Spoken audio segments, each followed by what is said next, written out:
I am the Tofu Golem. Please enjoy the video. You start by verifying OVR app and headset firmware are up to date because mismatches cause drift. Next, enable space drag in settings input. This activates the feature. Calibrate your play area and guardian to give space drag accurate anchors so movement feels natural. Once done, position an object within arm's reach and grab its drag handle.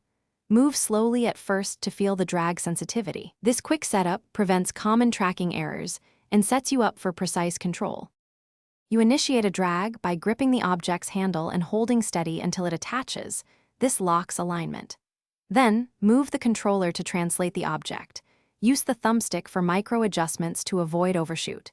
If rotation is needed, twist your wrist or use the rotate modifier button because space drag separates translation from rotation for predictability. Make sure to watch the virtual anchors as they update. If the object lags, reduce sensitivity sliders. These steps give you smooth, controlled placement through You finish by releasing the grip gently so the object drops into place. Enable snap to grid if you need exact alignment. If you notice drift or jitter, recalibrate the play area and reset space drag. This realigns anchors and often fixes the issue. If problems persist, switch to low sensitivity mode and reproduce the bug while checking logs, because that isolates tracking versus configuration faults.